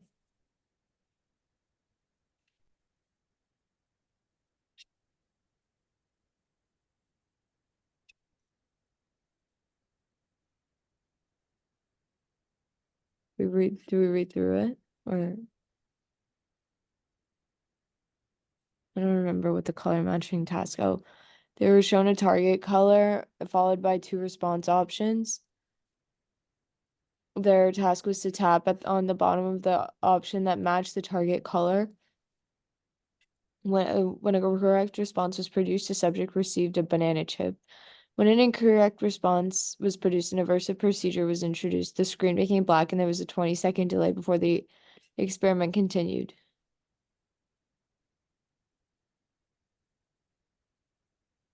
yep. So let's talk about what these choices mean. Okay.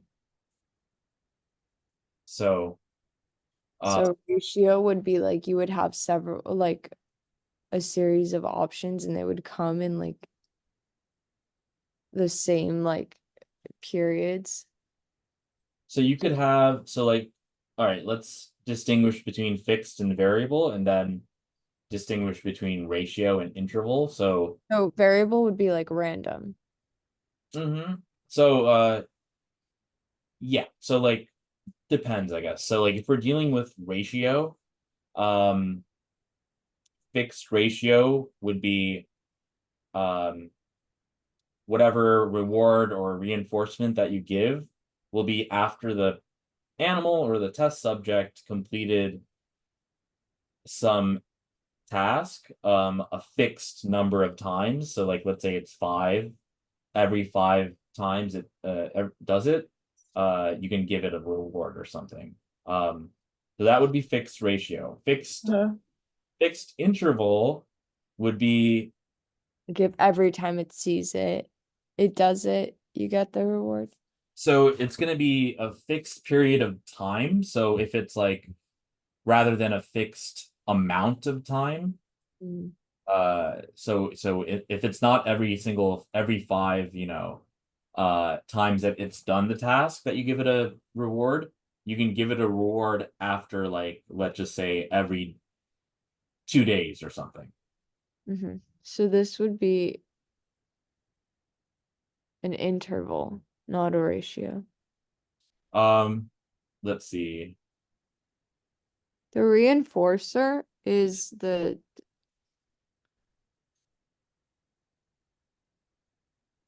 like when a correct response is produced, you get a banana chip. If not, you get the 20-second delay. Hmm?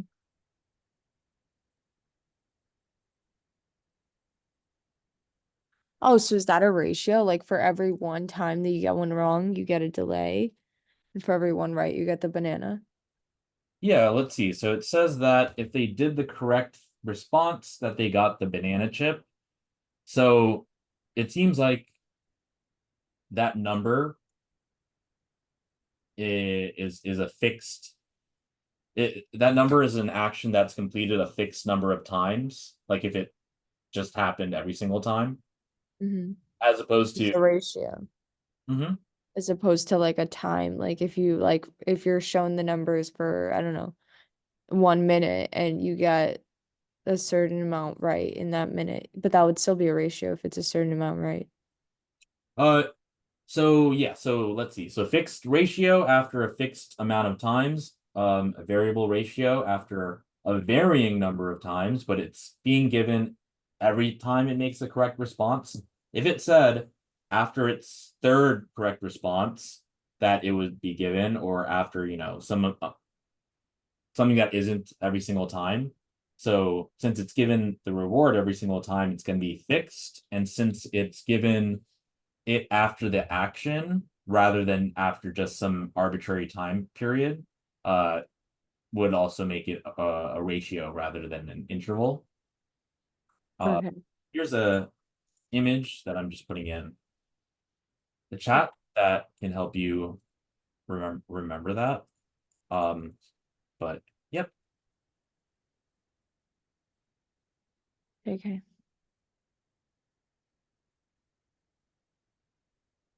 All right.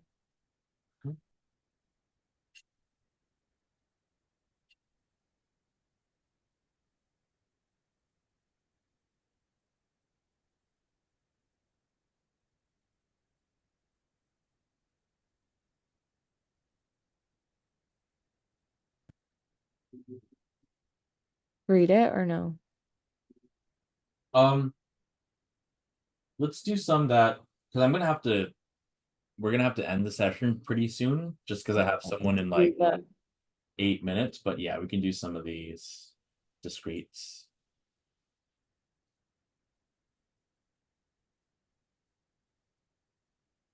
I don't remember the hypothesis, All right, let's but see. it's like similarity between words in different languages, I'd assume. Let's see, linguistic relativity hypothesis. So I guess something in language that perhaps is relative,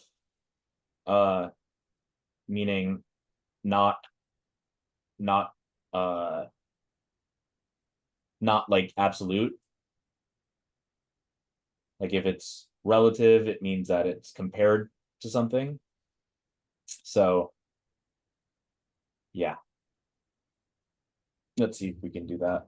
All languages have a word for up and a word for down. That would be absolute. Yep. Whereas this is relative. I guess that's just saying that some languages legit don't have words for right and left, Which which means that the words aren't absolute. um I guess what I'm reading it as is that there's no some languages don't have words that are, an absolute word for right or an absolute word for left, but I don't know if that means that it would be depending on what language you're speaking. But Humans are better at learning words for primary colors than secondary colors. so, oh, you know what? I think this is something called Sapir-Whorf hypothesis, which is basically states that if you have like words to describe something, you can think about that thing. Like, for instance, if you don't have a word for some concept, it, You can't understand it. yeah. So D, Mhm. distinguishing colors for which their language. Sapir-Whorf, you said? Oh, Sapir-Whorf? Whorf, okay. So the linguistic relativity hypothesis says that you're better at like understanding a topic that like your language has a word for. Okay. Yeah, I usually think of how, like, I don't even know if it's true anymore, but something that people used to say was like Inuits or Eskimos have like 20 words for snow, Mm. whereas, we don't. But that's because for them, there's all types of snow, like, because they live in it, and some of it helps them make igloos, some of them helps them do all sorts of stuff. Whereas for us, we don't really have a lifestyle like that, so snow is pretty much just snow. Okay.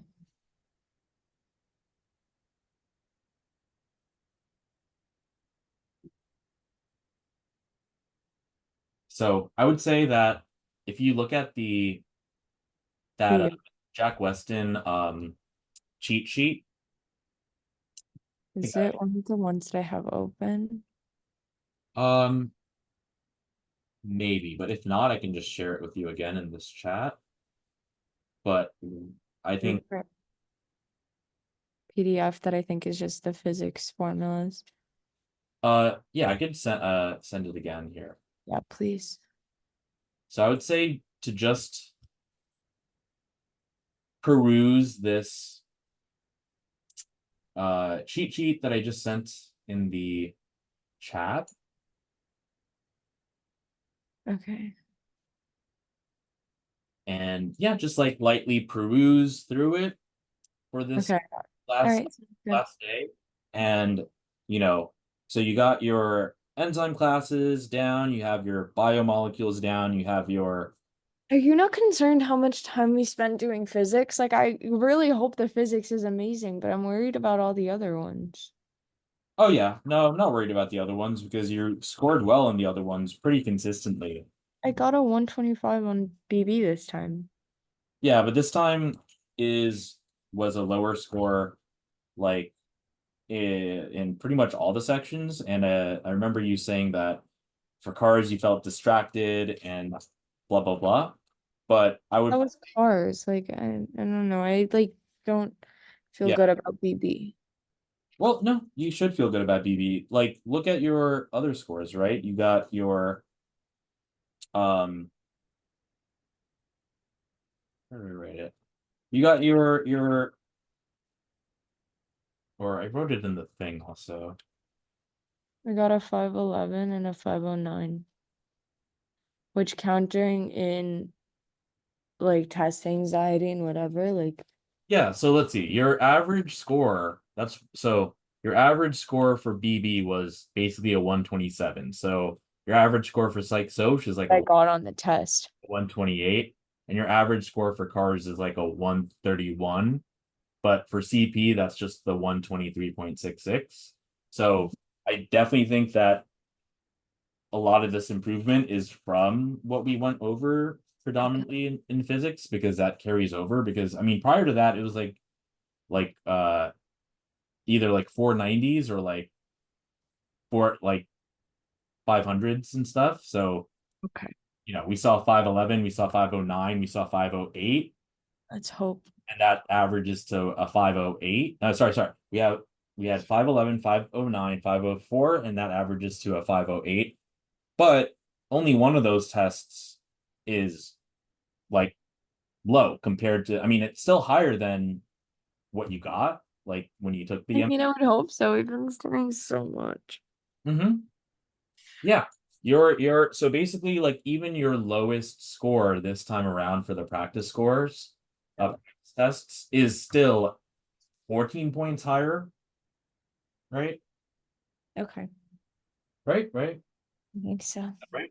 So you're like not only scoring, 20 points higher when you did your best here, at your worst, you're still 14 points higher.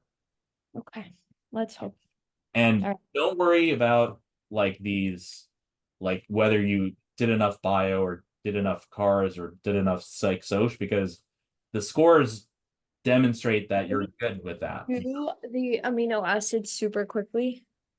Um, like Like the different groups. So the charged ones are glutamic and aspartic acid, and then what are their single letter abbreviations?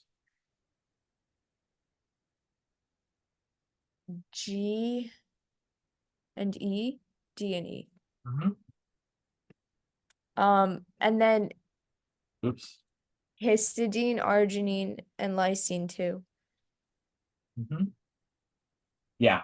So I would, for these last, couple of, you know, hours or whatever, like just maybe go over some of those amino acids, like, and then classify them like, you know, the charged ones and Charged, the letter. partial charged, so that's the polar, and then non-polar. Yep. Okay. And yeah, so just know their single letter abbreviations, um and yeah, go through like the cheat So sheet. partially charged are like STY Yep. And and you'll have like the amide glutamate, versions. Yeah. aspartate. So those will be the acidic versions, but if you turn it into an amide, it would be glutamine and Gluten. sparaginine. Okay. Yeah, just like I would peruse through this, and predominantly, I guess, at the amino acids. Um, Because that leaves everything else to be. I just have to like alanine, leucine, isoleucine, methionine. Those are all non-polar. yep. Okay. All right. Sounds good.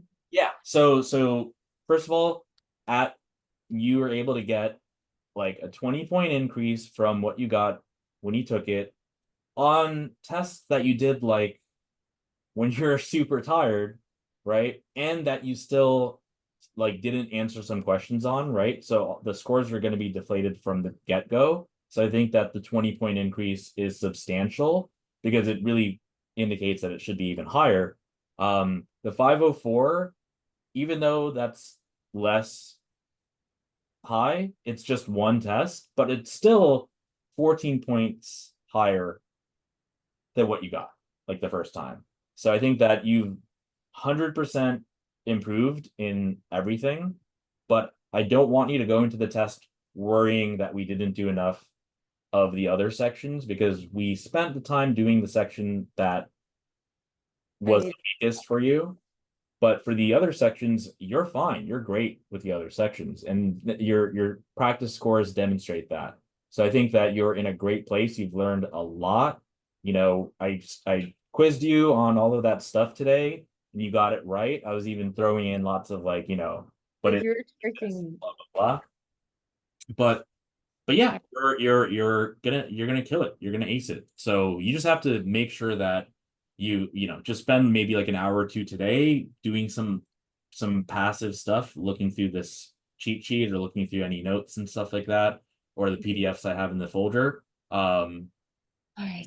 But go to bed, like your test is at 8, so go to bed at like 8 p.m. or something. Like Okay. just go to bed like 2 hours early because it'll take a while for you to fall asleep, most likely. Okay. All right. Bye, You've Shane. come a long way and you're gonna crush it. All right. Okay. So good luck tomorrow. You're gonna do great, okay?